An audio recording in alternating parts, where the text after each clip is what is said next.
Bismillahirrahmanirrahim. Assalamu alaikum. Dear students, welcome to Superior Group of Colleges Learning Management System. मैं हाफिज फारूक शहजाद।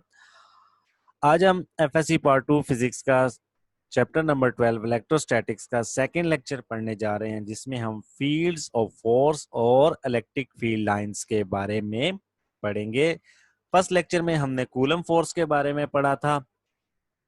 अब हम देखते हैं फील्ड्स ऑफ फोर्स क्या होती है। सबसे पहले हम डिस्क्राइब करते हैं। To describe the mechanism by which electric force is transmitted, Michael Faraday introduce the concept of electric field.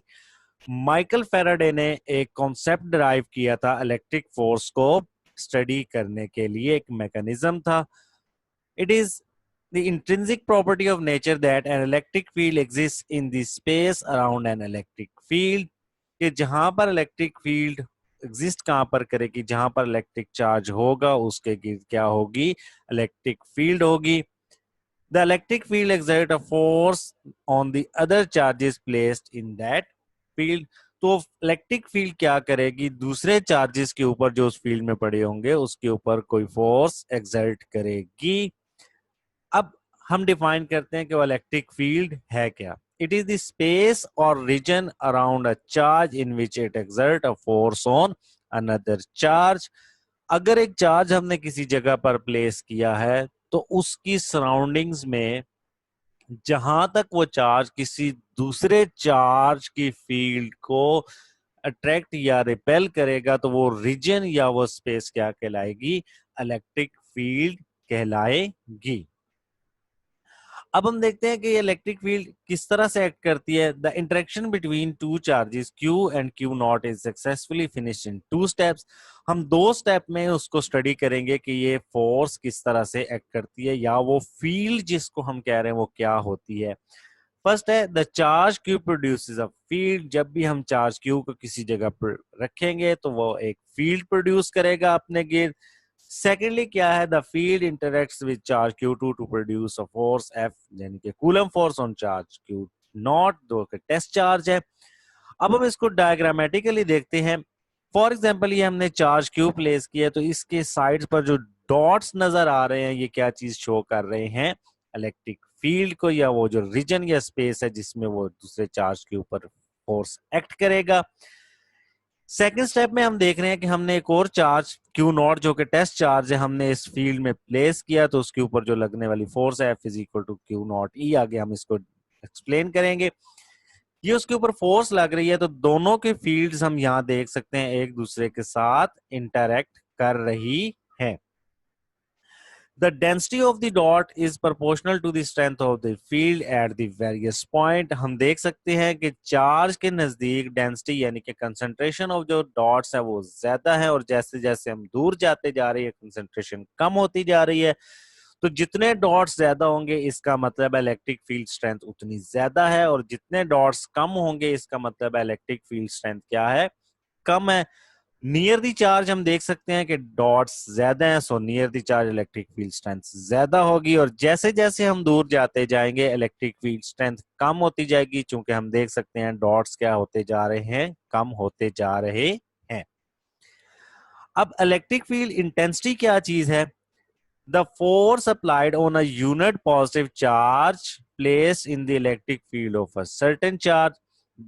जो फोर्स एक्सर्ट होगी पर यूनिट चार्ज के ऊपर that is called electric field intensity, और इसको हम डिफाइन करते हैं E is equal to F over Q naught. Previous हमने जो देखा था F is equal to Q naught E, that is actually defined by the electric field intensity.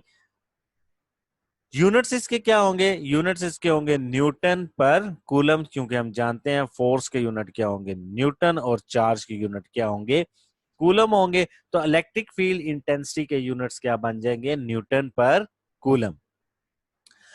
अब हमने इलेक्ट्रिक फील्ड पढ़ी और कूलम फोर्स हमने लास्ट लेक्चर में पढ़ी थी। हम देखते हैं इन दोनों का रिलेशन क्या है। फॉर एग्जाम्पल ये चार्ज Q है जो एक फोर्स एक्सर्ट कर रहा है टेस्ट चार्ज Q नॉट के ऊपर, तो इलेक्ट्रिक फील्ड इंटेंसिटी से हमने फॉर्मूला लिख लिया F is equal to Q naught E। अब ये फोर्स कितनी ज्यादा होगी, जितनी चार्ज ज्यादा होगा और जितनी इलेक्ट्रिक फील्ड इंटेंसिटी ज्यादा होगी, इनके प्रोडक्ट के इक्वल फोर्स होगी। अगर ये प्रोडक्ट ग्रेटर होगा तो फोर्स भी ज्यादा होगी। अगर ये प्रोडक्ट स्मॉल होगा तो फोर्स भी क्या हो जाएगी, कम हो जाएगी। तो कूलम लॉ हम जानते हैं F इज इक्वल टू के Q1 और Q2 की बजाय अब हम क्या लिख लेंगे, क्योंकि हमारे पास Q है, चार्ज है एक, और सेकंड चार्ज हमारे पास Q नॉट जो कि टेस्ट चार्ज है, तो हमने Q1 और Q2 की बजाय Q और Q नॉट लिख दिया। और आर स्क्वायर, आर क्या चीज शो कर रहा है, उसकी डायरेक्शन को शो कर रहा है। इलेक्ट्रिक फील्ड इंटेंसिटी हमने देखा E is equal to F over Q, तो हम इलेक्ट्रिक फील्ड इंटेंसिटी में F की जगह कूलम फोर्स की वैल्यू को पुट कर देंगे, तो यह हमारे पास इस तरह से बन जाएगा। यहां से हम देख सकते हैं कि क्यू नॉट से क्या हो जाएगा, कैंसिल हो जाएगा, तो हमारे पास बन जाएगा E is equal to Q over r square, r unit vector. यहां हम देख सकते हैं कि जो इलेक्ट्रिक फील्ड इंटेंसिटी है ये किसके ऊपर डिपेंड कर रही है, अमाउंट ऑफ चार्ज, यानी कि मैग्नीट्यूड ऑफ चार्ज, जितना चार्ज ये स्ट्रॉन्ग होगा, और दूसरा क्या, उनके दरमियान डिस्टेंस कितना है। ये चार्ज जितना ज्यादा स्ट्रॉन्ग होगा उतना ही क्या होगा, इलेक्ट्रिक फील्ड इंटेंसिटी ज्यादा होगी। और याद रखिएगा टेस्ट चार्ज जो है, ये जो क्यू नॉट है, it must be smaller than the applied charge, या जो हमने चार्ज ऑब्जर्वेशन के लिए रखा हुआ है, ये चार्ज हमेशा जो क्यू है that must be greater than Q not, so that it may not disturb the field of this charge जिसको हमने रखा हुआ है। तो अगर हम देखें this is the value of electric field intensity on charge Q not, तो अगर हम देखना चाहे कि ये चेंज किस तरह से होगी, तो के हम जानते हैं कांस्टेंट है, ये चार्ज जो हमने क्यू रखा ये भी कांस्टेंट होगा, तो is directly proportional to 1/r²। अब ये रिलेशन हमें आर स्क्वायर क्या बता रहा है कि जैसे जैसे हम इस चार्ज से दूर जाते जाएंगे तो इलेक्ट्रिक फील्ड इंटेंसिटी क्या होती जाएगी, कम होती जाएगी। हम डायग्राम से भी देख सकते हैं, जिस तरह हमने डिसाइड किया था लास्ट में कि जितने डॉट्स ज्यादा होंगे इलेक्ट्रिक फील्ड इंटेंसिटी ज्यादा होगी, तो हम यहाँ देख सकते हैं नंबर ऑफ डॉट्स ज्यादा है, तो near the charge electric field intensity ज्यादा है। जैसे जैसे हम दूर जाते जा रहे हैं नंबर ऑफ डॉट्स कम होते जा रहे हैं, सो इलेक्ट्रिक फील्ड इंटेंसिटी भी कम होती जा रही है। अब हम देखते हैं कि इलेक्ट्रिक फील्ड लाइंस क्या होती हैं। These are the imaginary lines which describe the strength and direction of the electric field. Electric field lines actually imaginary lines हैं जो हमें आसानी मुहैया करती हैं कि हम डायरेक्शन और स्ट्रेंथ के बारे में स्टडी कर सकें। Where the fields are lines are close to each other indicate the strong field, जहां पर इलेक्ट्रिक फील्ड लाइंस एक दूसरे के करीब होंगी इसका मतलब है इलेक्ट्रिक फील्ड स्ट्रॉन्ग है। जिस तरह हमने डॉट्स के बारे में देखा कि डॉट्स अगर ज्यादा होंगे और क्लोज होंगे तो स्ट्रॉन्ग इलेक्ट्रिक फील्ड होगी। Where the field lines are further apart to each other indicates weak electric field, जहां पर इलेक्ट्रिक फील्ड लाइंस क्या होती जाएंगी, एक दूसरे से दूर होती जाएंगी, तो इसका मतलब है इलेक्ट्रिक फील्ड वीक होती जा रही है।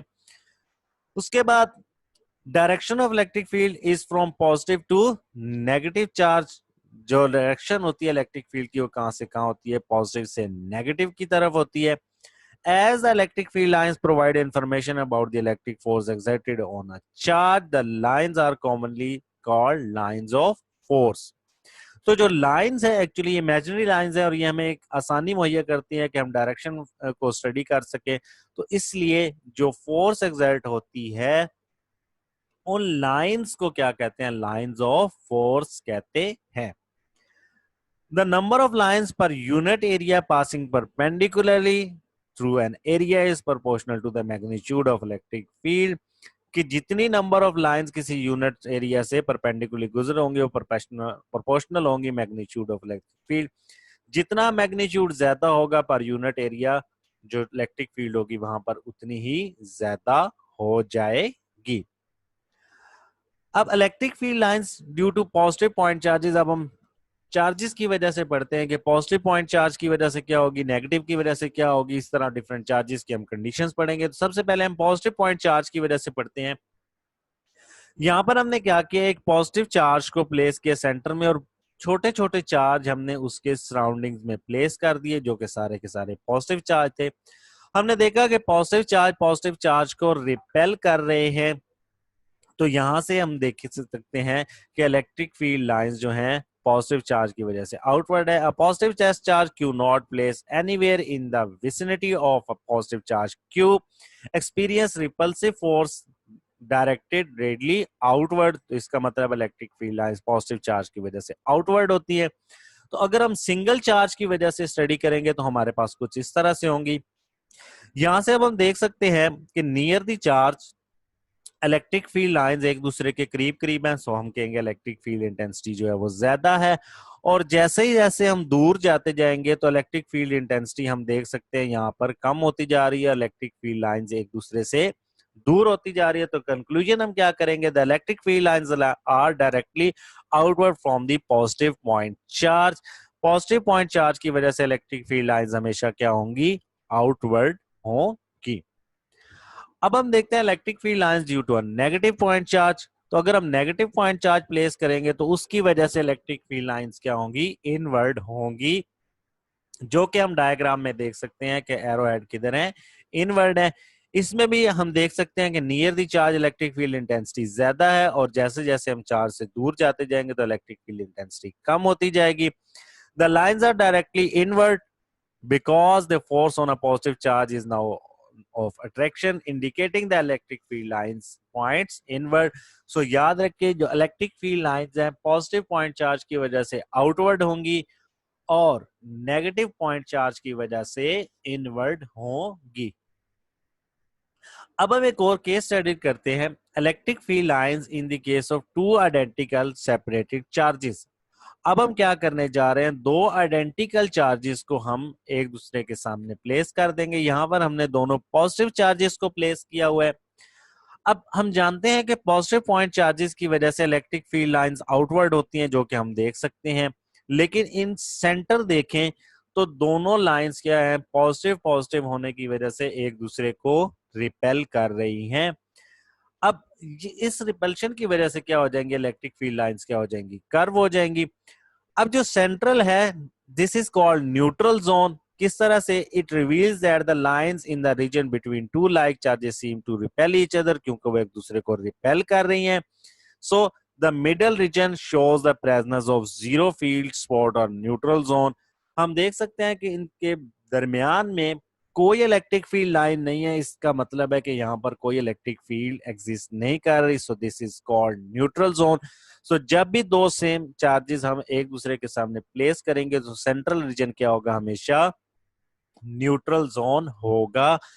ये हमने पॉजिटिव चार्जेस के लिए किया। सिमिलरली अगर दो नेगेटिव चार्जेस भी हम प्लेस कर देंगे तब भी सेंट्रल जोन क्या होगा, न्यूट्रल जोन होगा।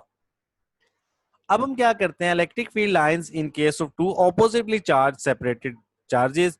अब हम क्या कर रहे हैं कि दो ऑपोजिटली चार्ज हमने एक दूसरे के सामने रख दिए। यहां पर हम देख सकते हैं कि एक हमने पॉजिटिव चार्ज रख दिया और इसके सामने हमने एक नेगेटिव चार्ज रख दिया। अब पॉजिटिव चार्ज की वजह से जो इलेक्ट्रिक फील्ड लाइंस है आउटवर्ड होती हैं और नेगेटिव चार्ज की वजह से इलेक्ट्रिक फील्ड लाइंस इनवर्ड होती हैं। पॉजिटिव और नेगेटिव चार्जेस की जो इलेक्ट्रिक फील्ड लाइंस है एक दूसरे को अट्रैक्ट करेंगी। तो हम यहाँ पर देख सकते हैं इन बिटवीन वो दोनों को क्या कर रही हैं, अट्रैक्ट कर रही हैं और साइड पर लाइंस क्या हो रही हैं, कर्व भी हो रही हैं। The field lines start from the positive charge and and on the negative charge. The electric field strength between two oppositely charge particle is strong. अब जो सेंट्रल रीजन है यहाँ पर क्या हो जाएगी, इलेक्ट्रिक फील्ड स्ट्रॉन्ग हो जाएगी। जब दो ऑपोजिट चार्ज होंगे तो सेंट्रल जोन क्या हो जाएगा, स्ट्रॉन्ग फील्ड जोन बन जाएगा। तो न्यूट्रल जोन कहां पर होगा, that will be outside of the negative charge, क्योंकि outside of the negative charges हम देख रहे हैं कि इलेक्ट्रिक फील्ड लाइंस यहां पर एग्जिस्ट नहीं कर रही। डायरेक्शन हम कैसे फाइंड आउट करेंगे, हम इस तरह टेंजेंट ड्रॉ करेंगे किसी भी पॉइंट पर जहां पर फील्ड कर्व हो रही है, हम टेंजेंट ड्रॉ करेंगे तो हमें इलेक्ट्रिक फील्ड लाइंस की डायरेक्शन पता चल जाएगी। फॉर एग्जाम्पल E1 पर हम देखें तो इस पॉइंट पर इलेक्ट्रिक फील्ड लाइंस की डायरेक्शन टेंजेंट इस तरह होगा, इस पॉइंट पर इलेक्ट्रिक फील्ड लाइंस E2 इस तरफ होगी और रीजन 3 पर इलेक्ट्रिक फील्ड लाइंस की डायरेक्शन इस डायरेक्शन में हो जाएगी।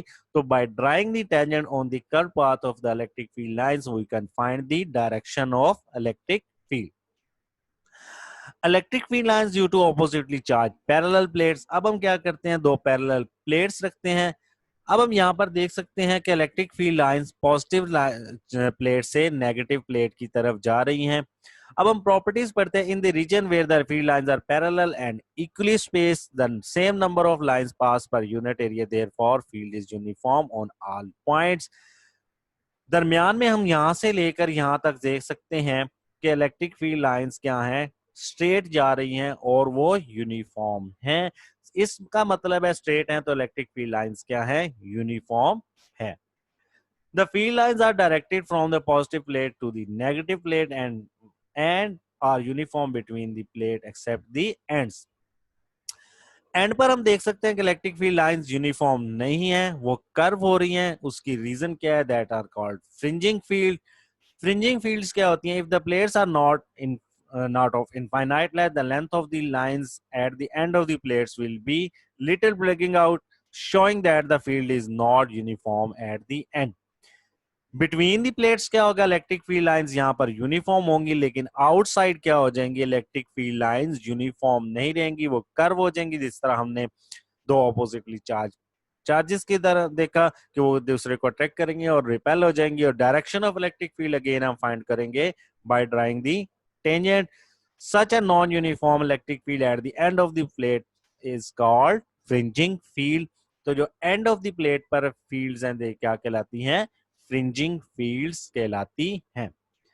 अब हम कुछ प्रॉपर्टीज पढ़ते हैं इलेक्ट्रिक लाइंस ऑफ फोर्सेस की प्रॉपर्टी क्या है. फर्स्ट प्रॉपर्टी है, the lines of force are directed from away from the positive charge and are supposed to originate from in all direction.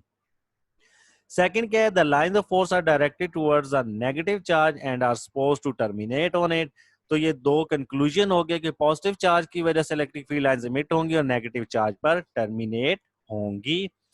Third है, the lines of force are at right angle to the surface of the conductor. जब भी हमको conductor place करेंगे तो electric field lines radially outward होंगी. Fourth property है, the lines of force do not exist inside the conductor. जब भी हम कोई कंडक्टर कंसीडर करेंगे उसकी सरफेस के ऊपर इलेक्ट्रिक फील्ड लाइंस होगी तो इनसाइड कोई फील्ड एग्जिस्ट नहीं करेगी.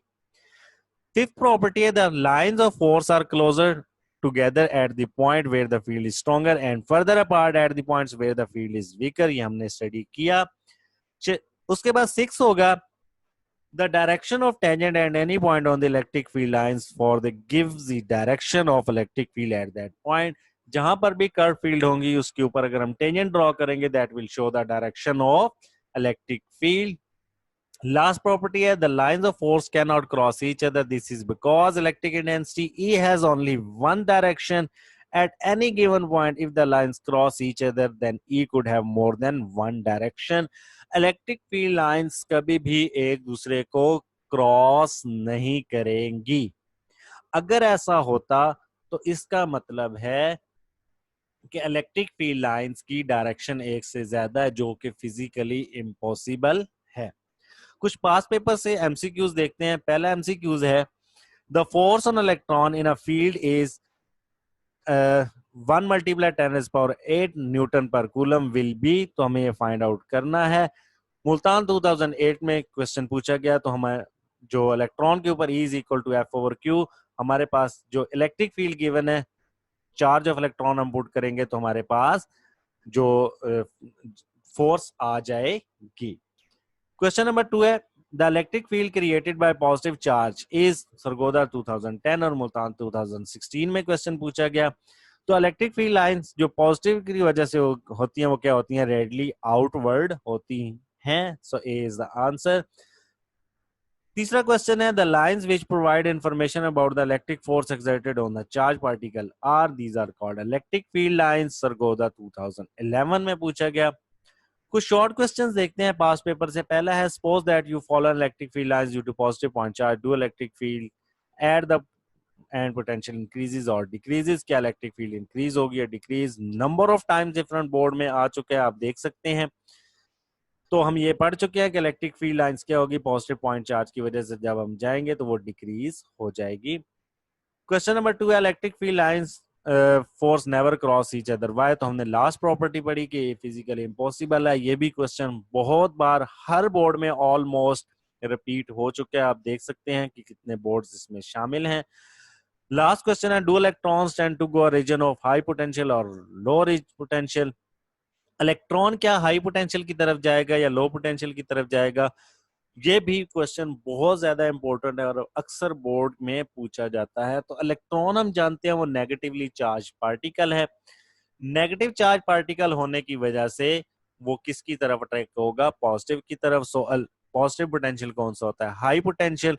सो इलेक्ट्रिक जो चार्ज होगा, जो इलेक्ट्रॉन होगा, that will move from low potential to high potential. ये तो था आज का लेक्चर जिसमें हमने फील्ड ऑफ फोर्स और फील्ड लाइंस के बारे में पढ़ा। इंशाल्लाह नेक्स्ट लेक्चर में हम इलेक्ट्रिक फ्लक्स के बारे में पढ़ेंगे। जज़ाकल्लाह।